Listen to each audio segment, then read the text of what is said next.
This is the last in the three-part series. So just in the way of a quick review, in the first lesson, we talked about the meditation practice of joy. We talked about the fact that the masters of the Holy Tradition have always passed down this teaching that we need to have joy in order to gain higher levels of consciousness. And all of these teachings are really about that, crossing the border from one level of consciousness to a higher state of consciousness. And the experience of joy is a necessary factor in that. So if they're telling us to have joy, it can't be just some happenstance that we win the lottery and we have joy, or that we fall in love and we have joy. Those are joyful things. But there's got to be a practice of joy so that we can actually experience the type of joy that the masters are talking about. So the first step in that was the practice of actual practice of meditation and joy. And in our first lesson, by the way, these lessons will be available on our YouTube channel if you've missed one or want to sort of brush up on them. I taught about adding joy, the word simka, to our meditation practice. So the Hebrew word for joy is simka, right? And in the first lesson I talked about that, and soon that will be added to our YouTube channel. By the way, I encourage you to subscribe to that. Obviously, it's no cost to do so, and I'm told that it helps our social network presence if you subscribe to our YouTube channel. So if you go and do that, you'll see all the videos that we've done, and these 3 lessons soon. Jack's on his way out here right now as we speak in a car. So soon he'll get here and he'll continue to do the downloading and stuff. So this is the third lesson. The first lesson was a teaching on how to actually meditate with simka in our meditation. And then the second lesson, we looked at the letter chet in the word simka. The first lesson we looked at the shin and the mem. And then we looked in the second lesson at the letter chet, which is the letter of our lives. Chai is life, and our individual lives having joy, right? So we looked at that and how that happens to us in the second lesson. And here in the third lesson, we're going to be looking at the last letter, the letter Hey, and how this completes this circle of joy. Meditation in us individually, and then the Hey, which becomes a spreading joy. So I'm going to hold this up again, right? This is Shin, Mem, Chet, our individual lives and the joy in it, and then Hey. And you can see the Chet sort of becomes a Hey. It looks very similar, but there's this piece taken away, sort of the rock being removed from the well, where now we experience joy within us, and also we spread joy outside of us, like this. And as we spread joy, so the joy is not just for us internally, it is for us internally, but also to spread to our family and our neighbors and people we meet like that. This completes this whole fullness of simka in our lives.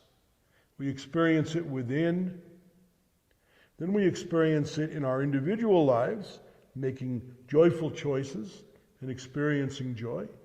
And then we spread the joy. So this rock is removed from the well, and the waters flow freely within us, the waters of joy, that divine pure consciousness, flows freely within us and outside of us, right? So there are lots of examples of this teaching in Torah and in the Veda and all places, right? And one particular one that I like a lot that teaches us how to sort of spread this joy is in the construction of the tabernacle in the Torah. So to begin with, The call goes to the people through Moses to bring gifts so that we can construct this tabernacle. Whatever, and the Torah says, whatever your heart tells you to bring, bring. And this is very different than being told you must tithe or you must give a certain amount of this or that, or like in today's temples, buy a seat for Yom Kippur service or whatever. And believe me, I totally understand those things for sustainability, and I'm not knocking it, but the beauty of this tabernacle was that Moses comes to the people and says, whatever your heart tells you to bring, bring. So this experience of joy is a giving from the heart. And this happens so much so that we had more than we need to construct the tabernacle. And Moses said, okay, that's enough. You've given enough. Beautiful, thank you. Now we have more than we need.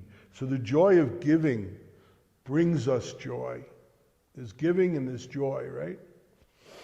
So these things that are brought to construct the temple are all various things that are different, right? Because they're given by all the people of Israel, and there's certain fabrics for the curtains, there's different types of wood, there's copper and silver and gold.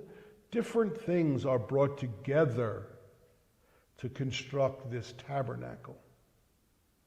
So as in other teachings, I'm asking you to look at yourself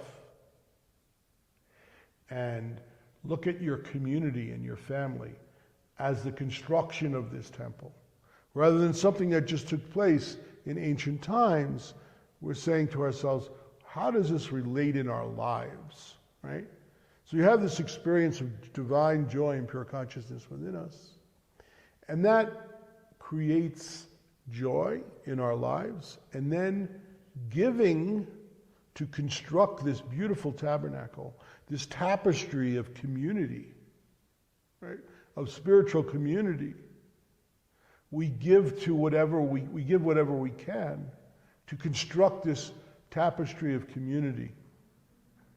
And the tapestry that became the temple was constructed of various things, not all things of the sameness.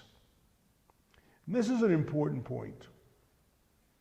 Even in Sukkot, Sukkos, for my Ashkenazi friends, even in Sukkos, right, what we have is, we have this lulav, which has these different species, right? There's the etrog, which is kind of like a beautiful lemon. And then there's the palm and the myrtle. All of these different things are very, very different. But we're asked to bring them together and lift them up. Same thing in the tabernacle. All of these very different things came together to create something that was very special. The Torah says, Hashem says, of these things coming together in the temple, and the fabrics and the wood and the metals, it's like a woman and her sisters. And this I know very deeply because I'm a father of 4 daughters, right? So a woman and her sisters is an excellent example of how things come together even though they're very different, right? So having 4 daughters, I know all the sisters are very different. And even so different that sometimes it creates conflict. And there's conflict in our lives with people. And there's disagreements with people. But there's something that unites us. There's that pure consciousness, that divine love, light, and joy within us that unites us. So when we go out to spread joy, it doesn't mean that we agree with each other, that there's no conflict, that there's no differences of opinion. Unity and love and joy is not about sameness. It's not about always agreeing on everything. But what it's about is the transcendent joy that we have, that we share with one another, even though we may be in some disagreement or conflict. So we're not seeking some unattainable thing that doesn't exist even in nature around us. We're experiencing joy in the fact that we have a unity that we can see within ourselves and see within our family and our neighbors around us. And in women and our sisters, they have that understanding. We're family. Oh my God, I can't believe my sister's a Republican. Oh my God, I can't believe my sister's a Democrat. That is stuff that changes like the weather. What's more important? We're family. And we love each other. And we share that joy.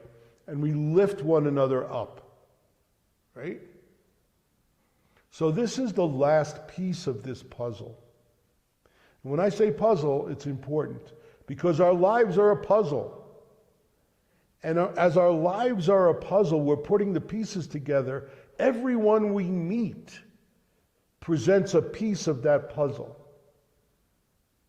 For it to be complete, we have to have love and respect for each piece of the puzzle.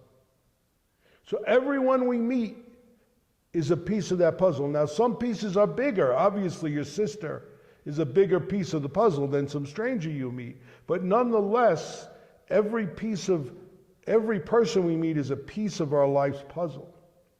And we are also a piece of everyone else's puzzle. So if we're mindful of this and lifting each other up like we lift up the lulav, right? We bring that piece to the other person's puzzle in love and in joy. So we have this completed program of joy. We meditate and go within and experience this joy within ourselves. Allow the waters of joy to flow. Even when we have sorrow, we have joy. Even when we have anger and fear and pain, we have joy. Because that's the inner waters. We experience it in our life by choosing joyful things with our intention. And then we share it and complete this puzzle.